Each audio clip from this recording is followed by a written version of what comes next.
Oke. Haleluya. Bilangan 36 ayat 1 sampai dengan ayat 5. Demikian firman Tuhan.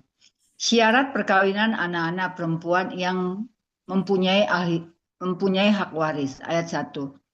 Mendekatlah kepala-kepala puak dari kaum Bani Gilead bin Mahir bin Manasye, salah satu dari kaum-kaum keturunan Yusuf, dan berbicara di depan Musa dan pemimpin-pemimpin kepala-kepala suku orang Israel.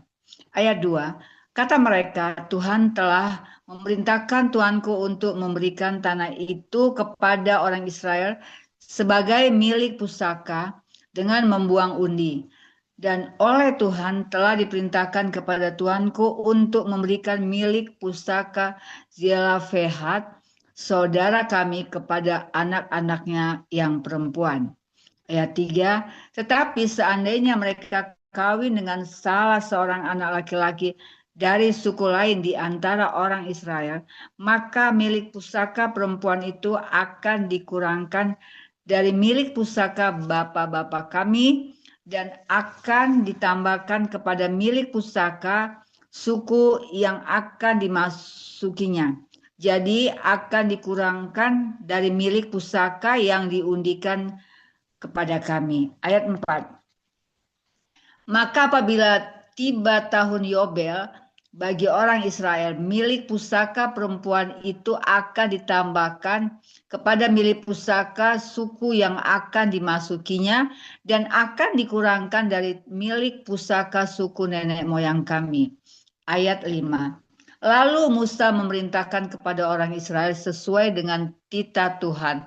Perkataan suku keturunan Yusuf itu benar. Amin. 6. Inilah firman yang diperintahkan Tuhan mengenai anak-anak perempuan Zelafehat. Bunyinya, mereka boleh kawin dengan siapa saja yang suka kepada mereka, asal mereka kawin di lingkungan salah satu kaum dari suku ayah mereka. 7. Sebab milik pusaka orang Israel tidak boleh beralih dari suku ke suku, tetapi orang Israel haruslah masing-masing memegang milik pusaka suku nenek moyangnya. 8. Jadi, setiap anak perempuan di antara suku-suku orang Israel yang telah mewarisi milik pusaka haruslah kawin dengan seorang dari salah satu kaum yang termasuk suku ayahnya, supaya setiap orang Israel mewarisi hasil pusaka nenek moyangnya. 9.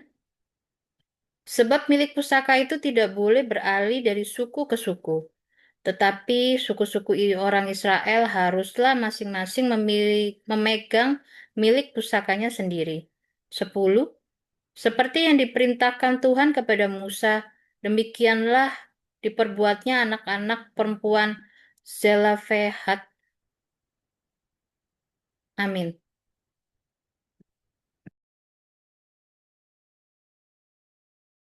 Bu Emi, Bu Emi ikut baca?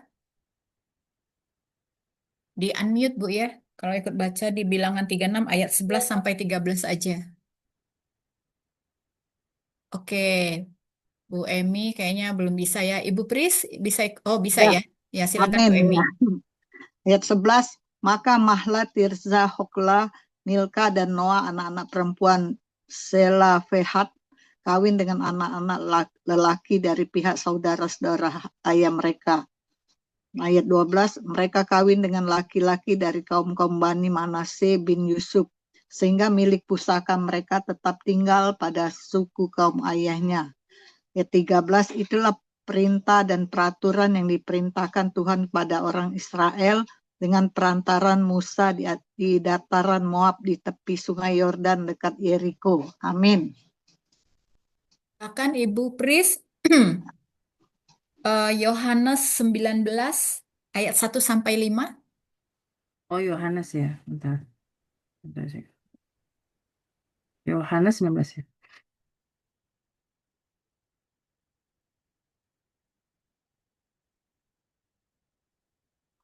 Bentar ya. Lalu Pilatus mengambil, Yohanes 19. Lalu Pilatus mengambil Yesus dan menyuruh orang menyesah dia. Prajurit-prajurit menganyam sebuah mahkota duri dan menaruhnya di atas kepalanya. Mereka memakaikan dia jubah ungu. Dan sambil maju ke depan mereka berkata, "Salam, hai Raja orang Yahudi." Lalu mereka menampar mukanya. Pilatus keluar lagi dan berkata kepada mereka, "Lihatlah, aku membawa dia keluar kepada kamu, supaya kamu tahu bahwa aku tidak mendapati kesalahan apapun padanya." Lalu Yesus keluar bermahkota duri dan berjubah ungu. Maka kata Pilatus kepada mereka, "Lihatlah manusia itu." Amin. Silakan Bu 6. Marina. Ayat 6, ketika imam-imam kepala dan penjaga-penjaga itu melihat dia, berteriaklah mereka, salibkan dia, kata Pilatus kepada mereka. Ambil dia dan salibkan dia, sebab aku tidak mendapati kesalahan apapun padanya. Jawab orang-orang Yahudi itu kepadanya, kami mempunyai hukum dan menurut hukum itu, ia harus mati, sebab ia menganggap dirinya sebagai anak Allah. 8. Ketika Pilatus mendengar perkataan itu bertambah takutlah ia. Lalu ia masuk pula ke dalam gedung pengadilan dan berkata kepada Yesus, "Dari manakah asalmu?" Tetapi Yesus tidak memberi jawab kepadanya. Maka kata Pilatus kepadanya, "Tidakkah engkau mau bicara dengan aku? Tidakkah engkau tahu bahwa aku berkuasa untuk membebaskan engkau dan berkuasa juga untuk menyalibkan engkau?" Amin.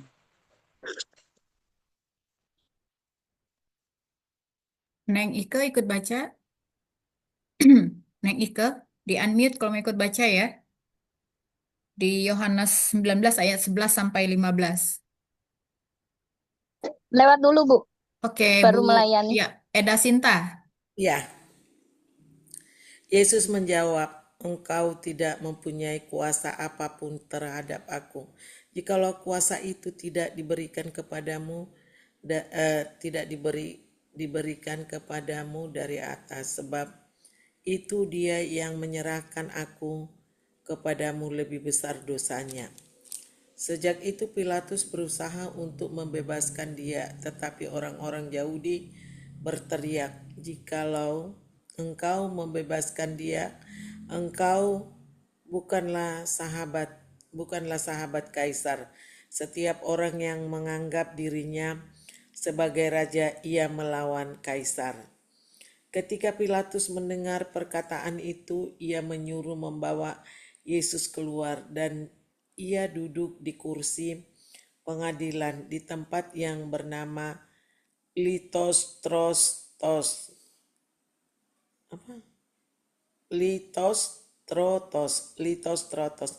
dalam bahasa Ibrani Gabata. Hari itu ialah hari persiapan Paskah, kira-kira jam 12, kata Pilatus kepada orang-orang Yahudi itu, "Inilah rajamu."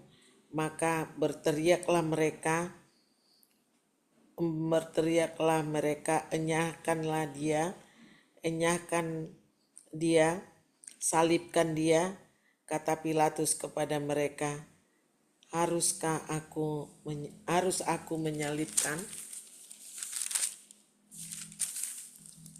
menyalibkan rajamu? Jawab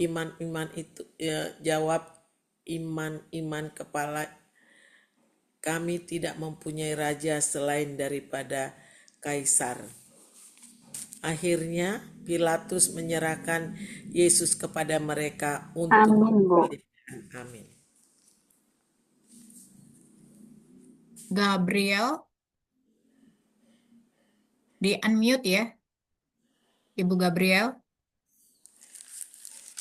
Ibu Gabriel ikut baca, kalau ikut baca di unmute. Iya, Ya. Bunda. Iya. Ini pasal 20 ya, Bunda ya. Yohanes 19 sekarang. 16. Langsung ke 16b. 5 ayat ya. Tapi di sini cuma sampai 14, Bunda, sama aku. Kok bisa ya? Yohanes 19. Ntar, Bunda, aku pakai HP aja, Bunda. Nah, Iya, Yohanes 19 sampai 14 aja di sini.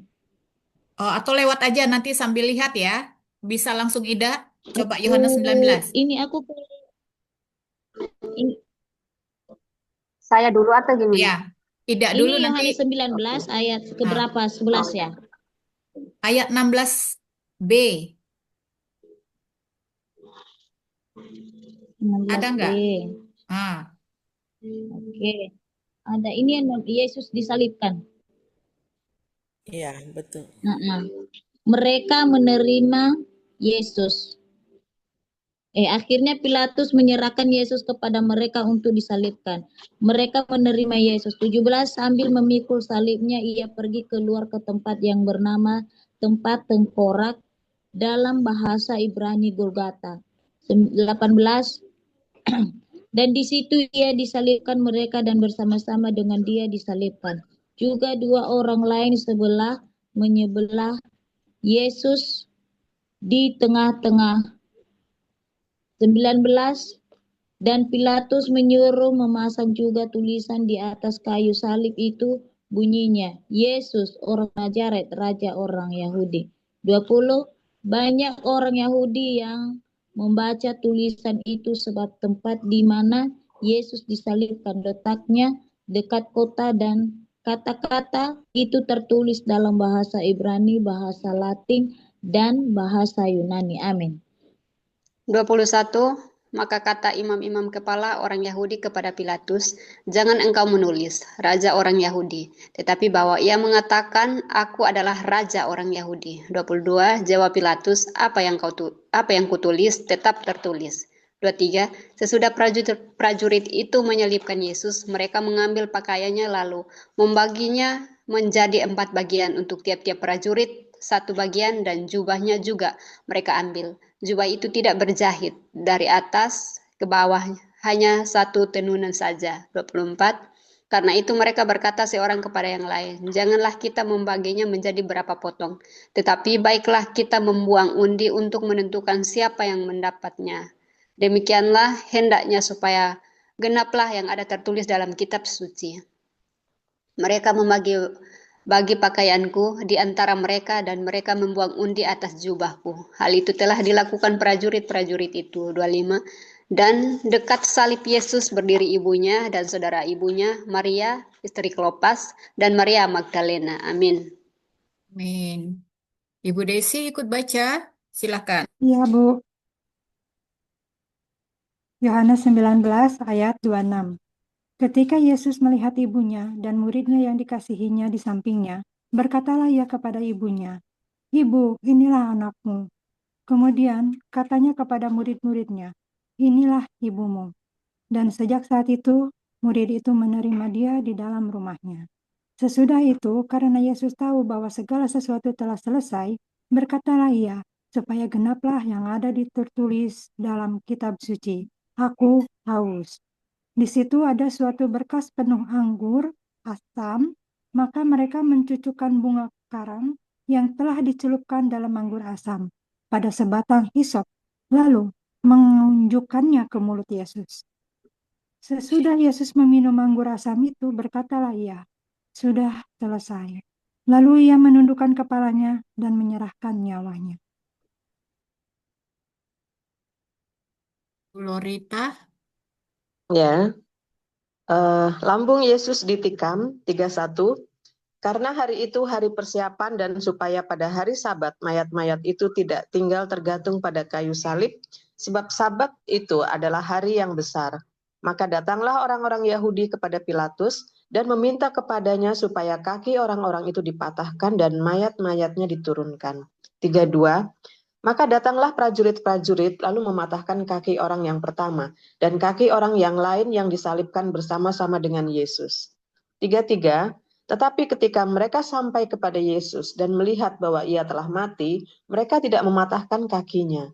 34. Tetapi seorang dari antara prajurit itu menikam lambungnya dengan tombak dan segera mengalir keluar darah dan air. 35.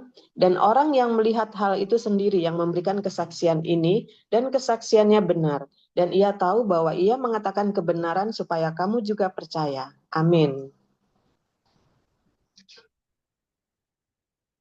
Bu Ati, Eda Ati, ayat 36.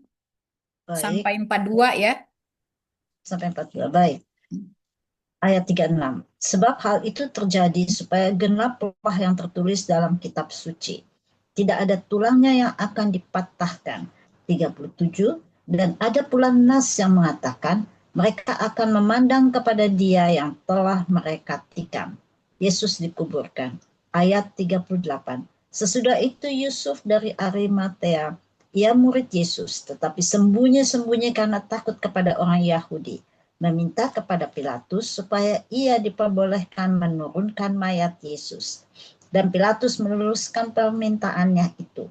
Lalu datanglah ia menurunkan mayat itu. 39. Juga Nikodemus datang ke situ. Dialah yang mula-mula datang waktu malam kepada Yesus. Ia membawa campuran minyak mur dengan minyak gaharu. Kira-kira 50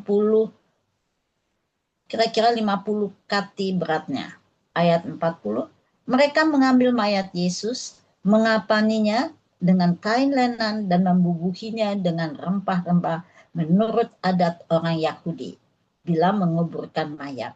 Ayat 41. Dekat tempat di mana Yesus disalibkan ada suatu taman, dan dalam taman itu ada suatu kubur baru yang di dalamnya belum pernah dimakamkan seseorang.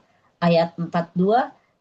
Karena hari itu hari persiapan orang Yahudi, sedang kubur itu tidak jauh letaknya, maka mereka meletakkan mayat Yesus ke situ. Amin.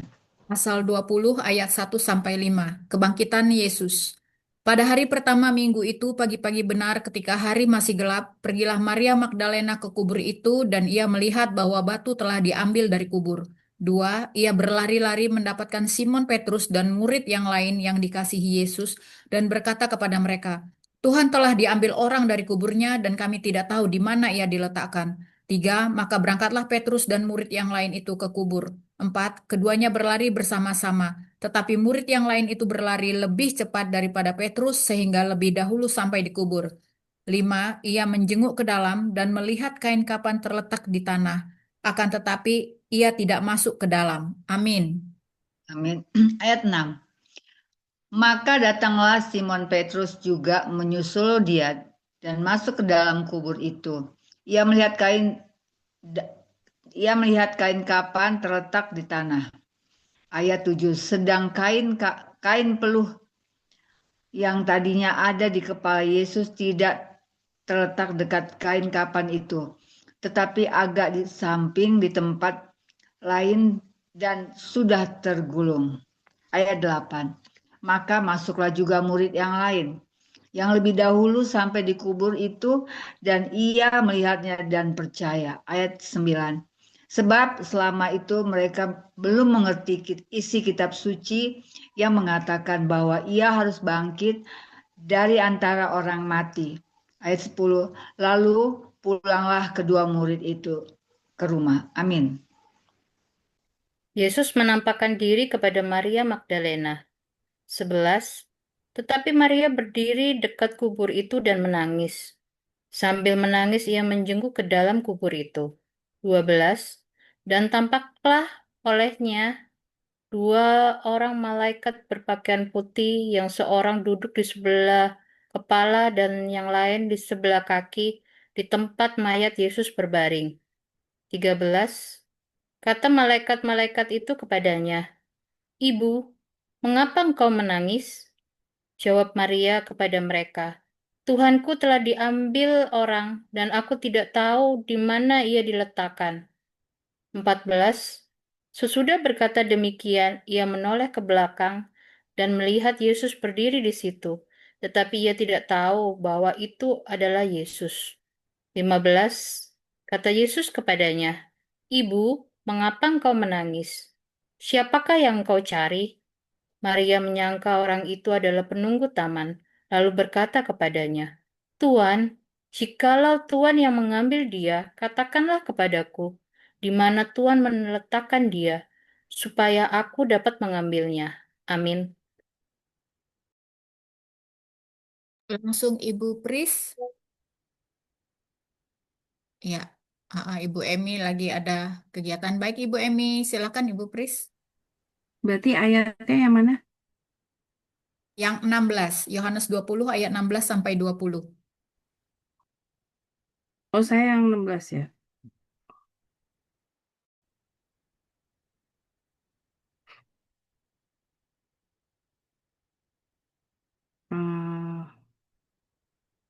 Kata Yesus kepadanya, Maria, berpaling dan berkata kepadanya dalam bahasa Ibrani, Rabuni artinya guru. Kata Yesus kepadanya, janganlah engkau memegang aku, sebab aku belum pergi kepada Bapa, tetapi pergilah kepada saudara-saudaraku. Dan katakanlah kepada mereka bahwa sekarang aku akan pergi kepada Bapakku dan Bapamu, kepada Allahku dan Allahmu. Maria Magdalena pergi dan berkata kepada murid-murid, aku telah melihat Tuhan, dan juga bahwa Dia yang mengatakan hal-hal itu kepadanya. Yesus menampakkan diri kepada murid-muridnya. Ketika hari sudah malam pada hari pertama minggu itu, berkumpulan murid-murid Yesus di suatu tempat dengan pintu-pintu yang terkunci, karena mereka takut kepada orang-orang Yahudi. Dan pada waktu itu datanglah Yesus dan berdiri di tengah-tengah mereka dan berkata, damai sejahtera bagi kamu. Dan sesudah berkata demikian, Dia menunjukkan tangannya dan lambungnya, dan pada mereka murid-murid itu bersukacita ketika mereka melihat Tuhan. Maka Yesus sekali lagi, damai sejahtera bagi kamu. Amin, Bu. Sama seperti Bapa mengutus aku, demikian juga sekarang aku mengutus kamu. Amin. Bu Marina, disambung 22, Bu Marina. 22 sampai 25.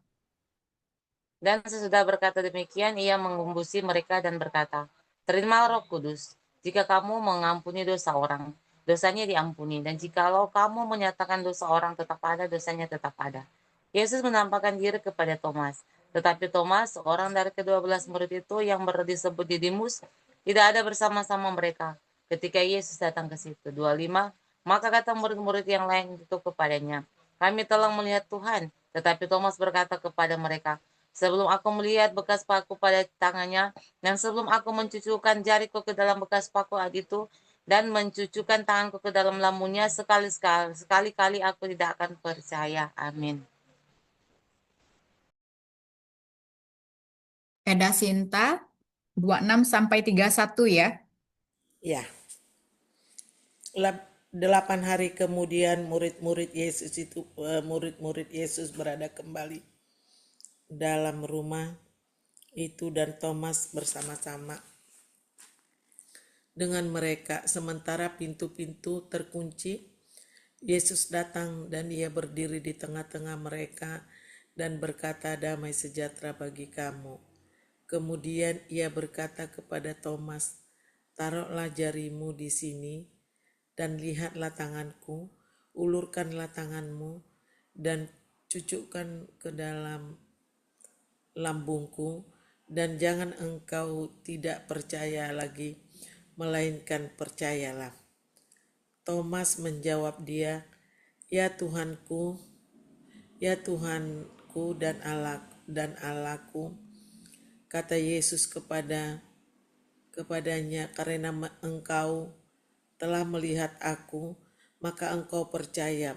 Berbahagialah mereka yang tidak melihat namun percaya. Masuk Injil ini dicatat. Ayat 30. Memang masih banyak tanda lain yang dibuat Yesus di depan mata murid-muridnya yang tidak catat dalam kitab itu. Tetapi semua yang tercantum di situ telah dicatat, supaya kamu percaya bahwa Yesuslah Mesias, Anak Allah, dan supaya kamu oleh imanmu memperoleh hidup dalam namanya. Amin. Ibu Gabriel di Yohanes 21 ayat 1 sampai 5. Iya Bunda. Yohanes 21 ayat 1 sampai 5, demikianlah firman Tuhan. Yesus menampakkan diri kepada murid-muridnya di pantai Danau Tiberias. 1. Kemudian Yesus menampakkan diri lagi kepada murid-muridnya di pantai Danau Tiberias, dan ia menampakkan diri sebagai berikut. 2. Di pantai itu berkumpul Simon Petrus, Thomas yang disebut Didimus, Nathanael dari Kana dari Kana yang di Galilea, anak-anak Zebedeus, dan 2 orang muridnya yang lain. 3. Kata Simon Petrus kepada mereka, aku pergi menangkap ikan. Kata mereka kepadanya, kami pergi juga dengan engkau. Mereka berangkat lalu naik ke perahu, tetapi malam itu mereka tidak menangkap apa-apa. 4. Ketika hari mulai siang, Yesus berdiri di pantai, akan tetapi murid-murid itu tidak tahu bahwa itu adalah Yesus. 5. Kata Yesus kepada mereka, hai anak-anak, adakah kamu mempunyai lauk pauk? Jawab mereka, tidak ada. Amin. Ayat 6, maka kata Yesus kepada mereka, tebarkanlah jalamu di sebelah kanan perahu, maka akan kamu peroleh. Lalu mereka menebarkannya dan mereka tidak dapat menariknya lagi karena banyaknya ikan. 7, maka murid yang dikasih Yesus itu berkata kepada Petrus, itu Tuhan. Ketika Petrus mendengar bahwa ia adalah Tuhan, maka ia mengenakan pakaiannya, sebab ia tidak berpakaian, lalu terjun ke dalam danau. 8, murid-murid yang lain datang dengan perahu karena mereka tidak jauh dari darat. Hanya kira-kira 200 hasta saja dan mereka menghela jala yang penuh ikan itu. 9, ketika mereka tiba di darat, mereka melihat api orang dan di atasnya api arang dan di atasnya ikan dan roti.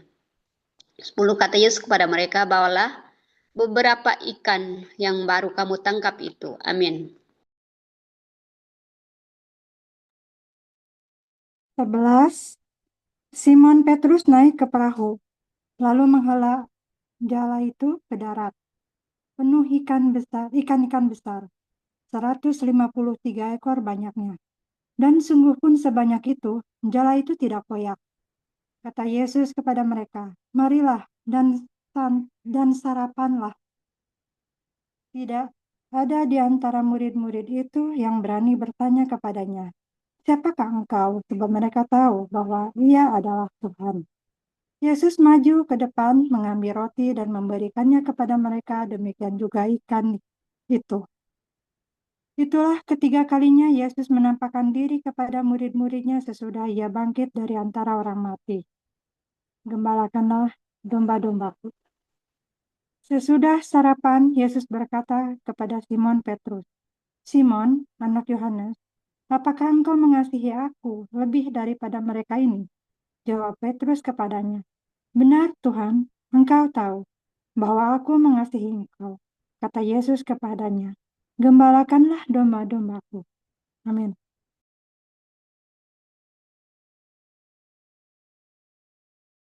Ibu Lorita,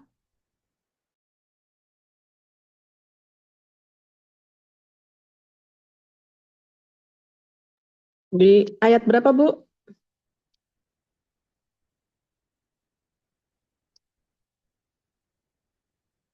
16.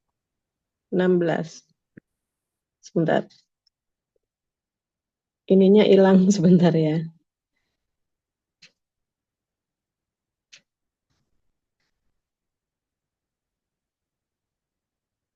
Enam belas.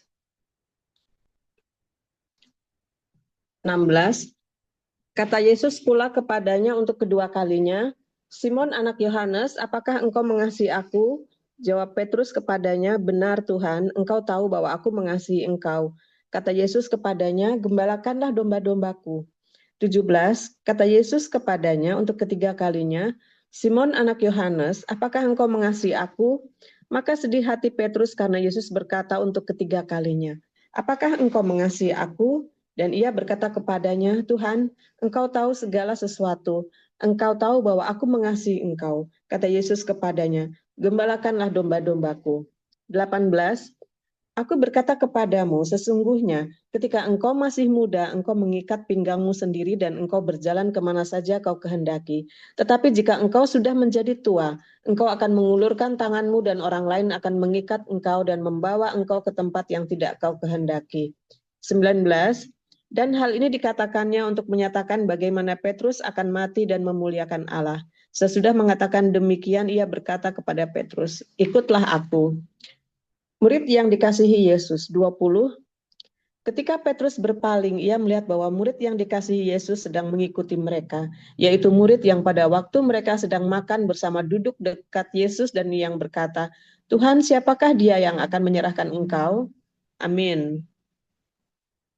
Eda Ati 21 sampai selesai ya, sampai 25. Baik. Ayat 21, ketika Petrus melihat murid itu, ia berkata kepada Yesus, Tuhan, apakah yang akan terjadi dengan dia ini? Jawab Yesus, jikalau aku menghendaki supaya ia tinggal hidup sampai aku datang, itu bukan urusanmu, tetapi engkau ikutlah aku. Ayat 23, maka tersebarlah kabar di antara saudara-saudara itu bahwa murid itu tidak akan mati. Tetapi Yesus tidak mengatakan kepada Petrus bahwa murid itu tidak akan mati, melainkan jikalau aku menghendaki supaya ia tinggal hidup sampai aku datang, itu bukan urusanmu. Kata penutup ayat 24, dialah murid yang memberi kesaksian tentang semuanya ini dan yang telah menuliskannya, dan kita tahu bahwa kesaksiannya itu benar. Ayat 25, masih banyak hal-hal lain lagi yang diperbuat oleh Yesus, tetapi jikalau semuanya itu harus dituliskan satu persatu, maka agaknya dunia ini tidak dapat memuat semua kitab yang harus ditulis itu. Amin. Amin. Baik ibu-ibu, kita bersaat teduh sejenak.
Baik ibu-ibu, kita sudah membaca 4 pasal ya. Tadi kita sudah baca di Perjanjian Lama hanya satu ya, Bilangan 36. Tadi kita sudah sama membaca Bilangan 36 itu mengatur tentang hukum warisan bagi perempuan di Israel ya. Jadi khususnya perempuan Zelafehat. Jadi saya tulis di sini supaya tanah pusaka mereka tidak beralih kepada antar suku gitu ya di Bilangan 36. Nah, yang menarik ini di Yohanes Perjanjian Baru ya.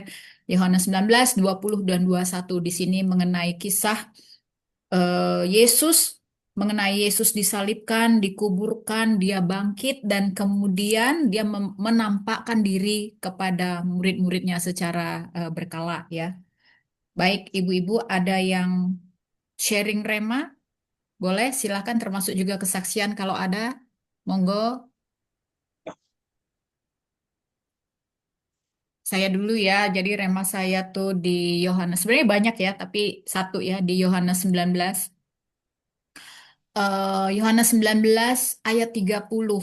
Sesudah Yesus meminum anggur asam itu, berkatalah ia, sudah selesai.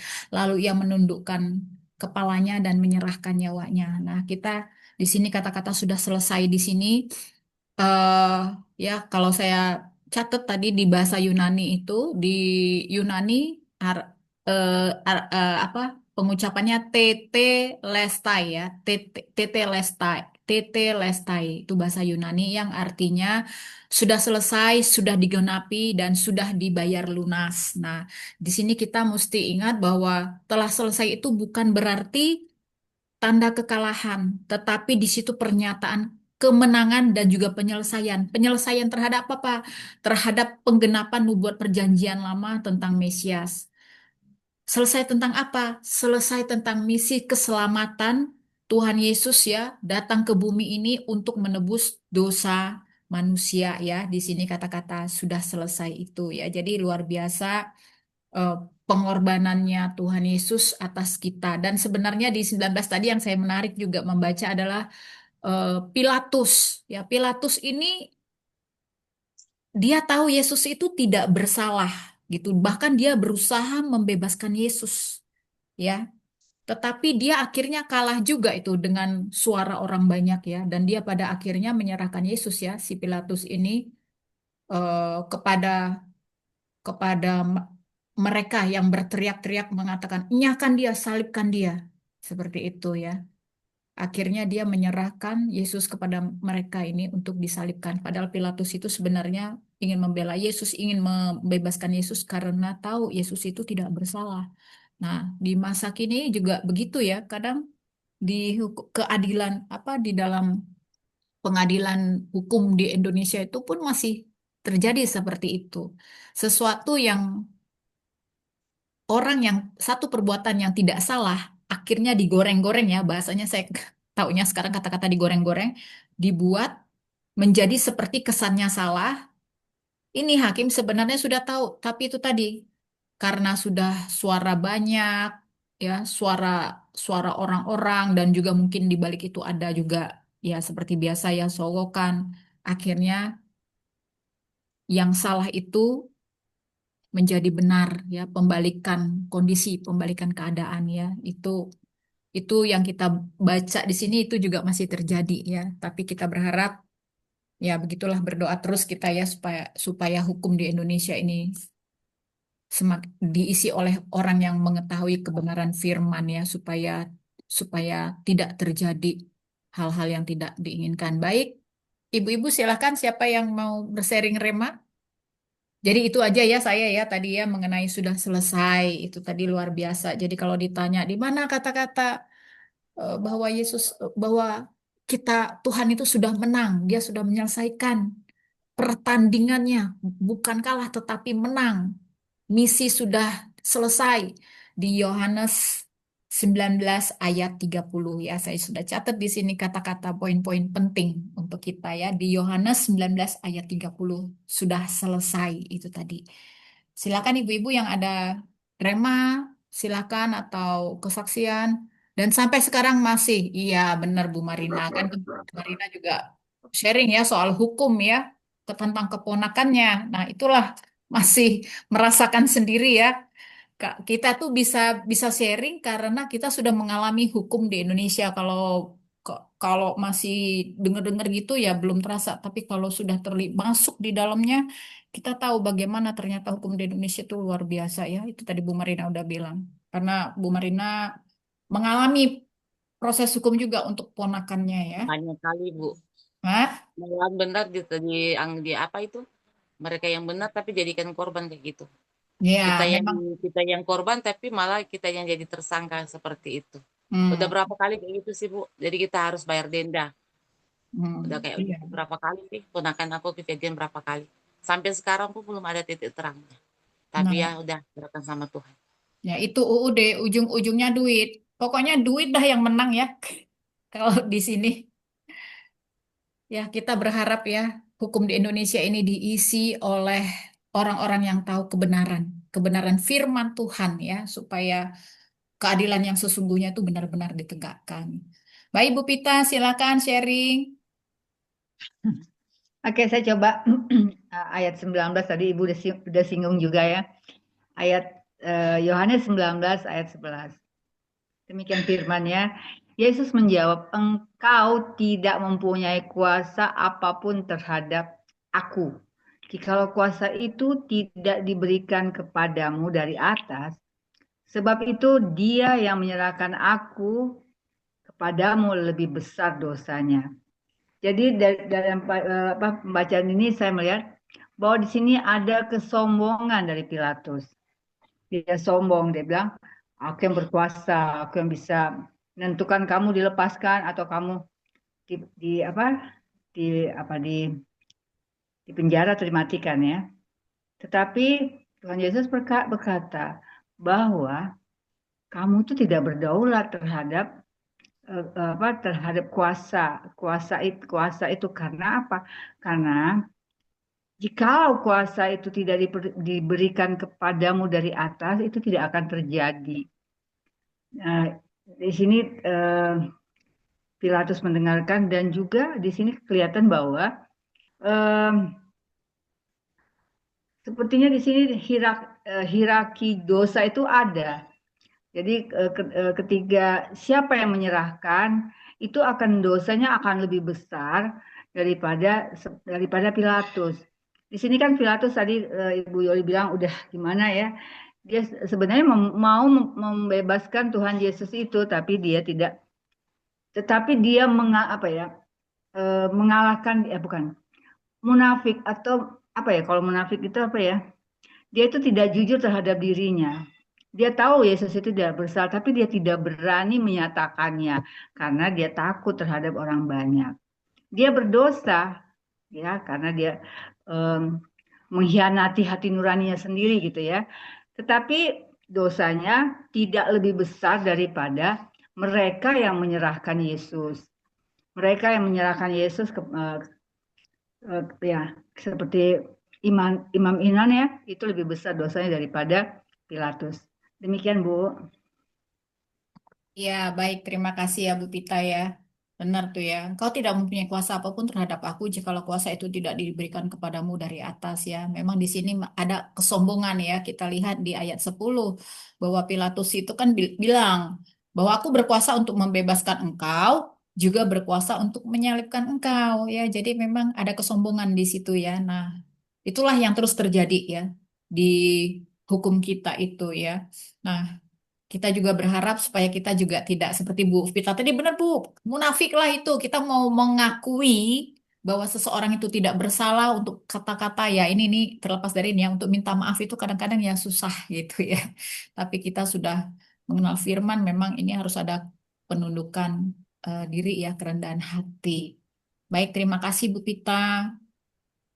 Silakan yang lain, Bu Lorita. Ya, Bu. Kalau kita baca Yohanes 19, ini kita seperti sedang menonton film drama kolosal yang berpengaruh pada sejarah manusia, yaitu karya keselamatan yang sudah dirancang Tuhan dan sutradaranya adalah Tuhan sendiri dan pemain utamanya adalah Tuhan Yesus. Jadi bagaimana sikap Pilatus kepada Yesus pada saat itu juga mengikuti skenario-nya Tuhan. Kenapa Pilatus bersikap seperti itu? Itu sudah ditulis di kitab Perjanjian Lama di Yesaya kalau nggak salah ya. Terus kemudian bagaimana bahwa ketika Yesus ditanya oleh para prajurit dan dia diam saja, itu juga skenario-nya Tuhan. Karena ditulis bahwa dia memiliki lidah yang keluh, tidak mau menjawab. Karena untuk apa dia menjawab membela diri? Karena memang tujuannya dia harus disalibkan kan. Terus kemudian ketika Yesus sudah berada di kayu salib, bagaimana sikap prajurit ketika memandang Yesus yang tergantung di kayu salib dan tidak mau mematahkan tulangnya? Itu juga sudah merupakan skenario Tuhan. Tentu pada saat itu di alam roh ada malaikat yang menahan prajurit itu supaya tidak mematahkan tulang Yesus, supaya nubuatan Tuhan digenapi. Dan itu merupakan tanda bahwa itulah yang dipilih Tuhan. Karena biasanya untuk nubuatan itu Tuhan kasih ciri-ciri, kasih identifikasi supaya kita manusia bisa mengerti, oh iya ini nubuatan Tuhan yang ini gitu. Terus kemudian ketika mayat Yesus diturunkan, ketika lambungnya ditikam, itu juga masuk dalam skenario Tuhan. Terus kemudian darah yang tercurah dari lambung itu mengenai wajah dari prajurit sehingga ia langsung bertekuk lutut karena darah itu berkuasa menyucikan, mengampuni, memulihkan sehingga prajurit itu langsung bertobat. Terus kemudian ketika mayat Yesus diturunkan dari kayu salib dan dimakamkan di makamnya Yusuf Arimatea, itu juga sudah masuk dalam skenario Tuhan. Jadi kalau kita melihat semuanya ini, itu luar biasa Tuhan begitu detailnya menyusun skenario itu. Jadi puncak dari drama itu adalah di kayu salib. Jadi di perjanjian lama, mulai dari ketika Adam dan Hawa jatuh ke dalam dosa, itu Tuhan sudah mulai menulis skenarionya melalui darah dari hewan korban yang kulitnya diambil untuk memberi pakaian pada Adam dan Hawa. Dan itu terus simbol-simbol itu jadi untuk mengajarkan manusia memahami karya keselamatan Tuhan, itu prosesnya ribuan tahun. Ada sekitar 4.000 tahun.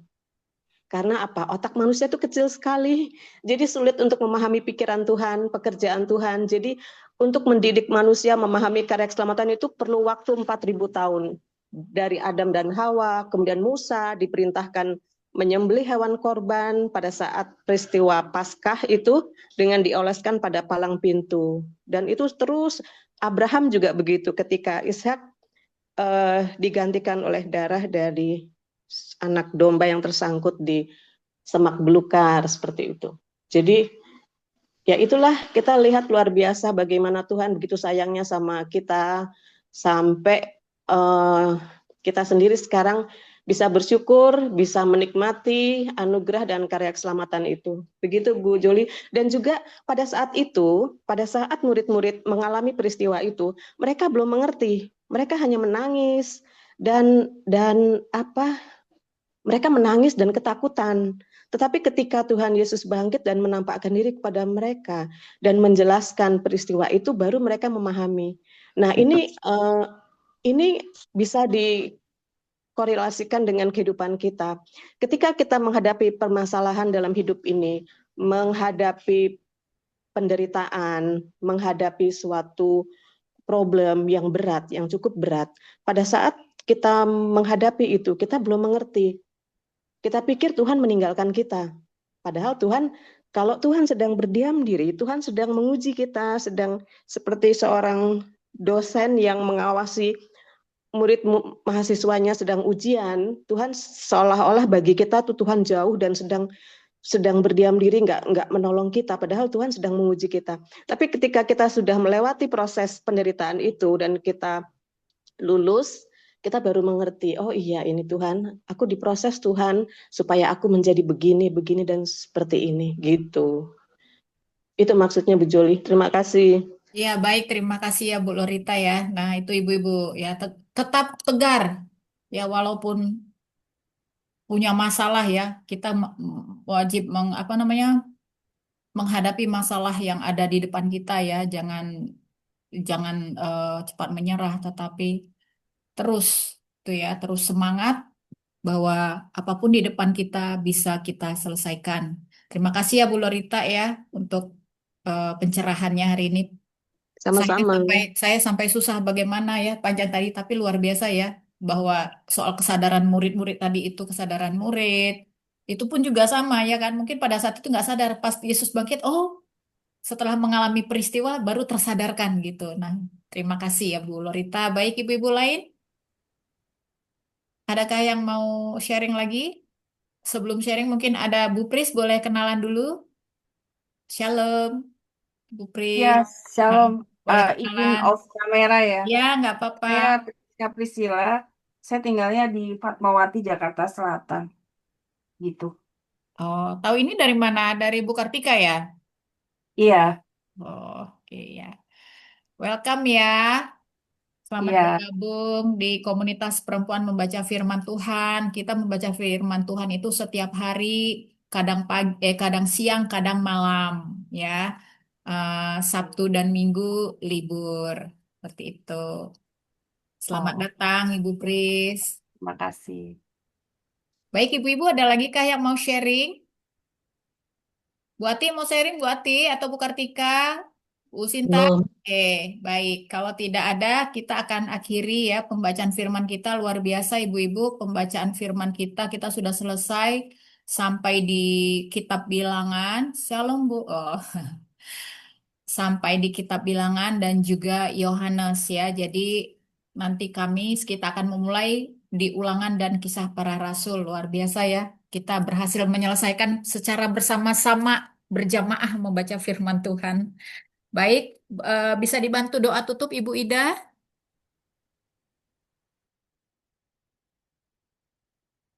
Shalom, Ida bisa di-unmute? Oke, baik Kak Juli, shalom.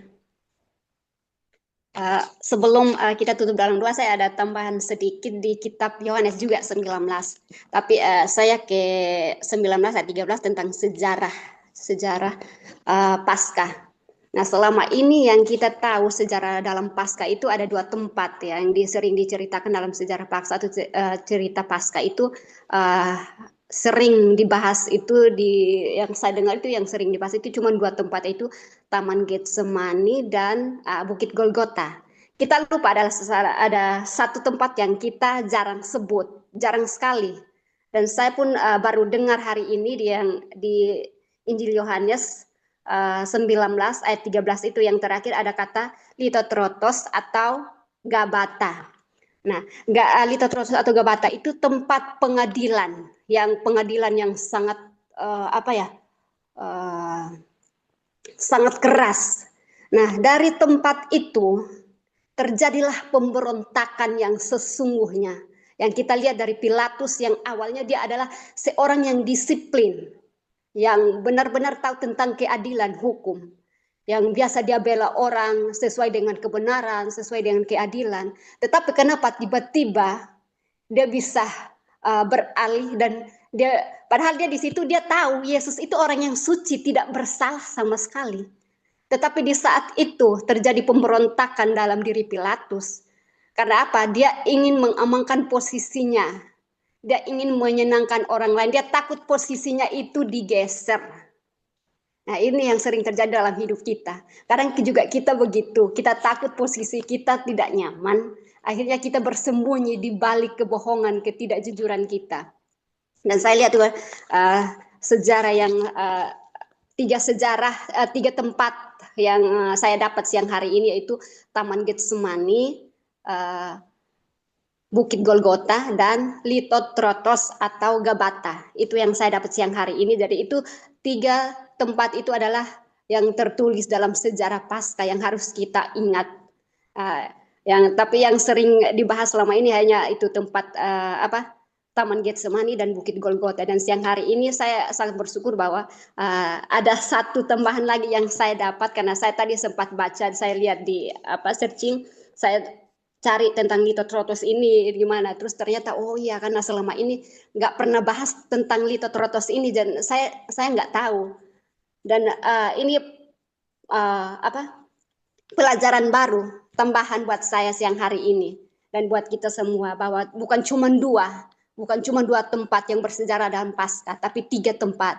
Yang Litotrotos itu tentang pengadilan yang di mana terjadi pemberontakan yang sesungguhnya, yang akhirnya keadilan diabaikan. Itu aja sih Kak Joli dari saya. Ya, mantap. Terima Terima kasih ya. Jadi kita juga tambah baru nih ya. Selain Taman Getsemani, Bukit Golgota, ternyata ada Litotrotos ya. 3 tempat penting yang bersejarah ya, terkait dengan peristiwa Paskah. Terima kasih ya Bu Ida untuk baru ini sama tadi satu saya catat bersembunyi. Jangan bersembunyi di balik kebohongan untuk menutupi posisi. Ya, Yes, betul. ya dicatat itu ya ibu-ibu ya. Dan silakan direnungkan sendiri pernyataan itu tapi luar biasa. Baik, silakan Bu Ida ditutup di dalam doa. Baik Ibu-Ibu, sebelum kita mengakhiri pertemuan kita siang hari ini, mari kita berdoa. Di dalam nama Tuhan Yesus Kristus, kembali kami mengucap syukur Tuhan untuk siang hari ini atas pertemuan yang singkat ini tapi sangat luar biasa Tuhan. Karena siang hari ini pertemuan kami bukan secara kebetulan, tapi pertemuan kami yang berisi dengan kebenaran firman Tuhan. Dan biarlah siang hari ini Tuhan, kebenaran firman Tuhan yang sudah kami dengar Tuhan, tidak berlalu begitu saja, tapi kebenaran firman Tuhan tetap tertanam dalam setiap roh, hati, jiwa, dan pikiran kami. Siang hari ini Tuhan kami mengundang Roh Kudus-Mu Tuhan yang terus melekat, tinggal diam dalam setiap hati kami, sehingga firman Tuhan yang datang tidak pergi atau tidak lalu begitu saja, tetapi ada Roh Kudus yang di dalam yang terus menggenggam terus firman Tuhan yang sudah kami dengar siang hari ini Bapak. Terima kasih Bapak di sorga, terima kasih siang hari ini juga Tuhan. Sebelum kami melanjutkan aktivitas kami selanjutnya, kiranya Tuhan tuntunan-Mu menyertai kami di aktivitas kami selanjutnya, menyertai kami, menjauhkan kami dari segala mara bahaya, intimidasi, kuasa-kuasa kegelapan apapun Bapak. Biarlah siang hari ini kami semua aman dalam perlindungan Tuhan. Terima kasih Bapak yang baik, siang hari ini kami serahkan hidup kami, pekerjaan kami selanjutnya di dalam tangan kasih-Mu. Di dalam nama Tuhan Yesus Kristus, haleluya, amin. Amin.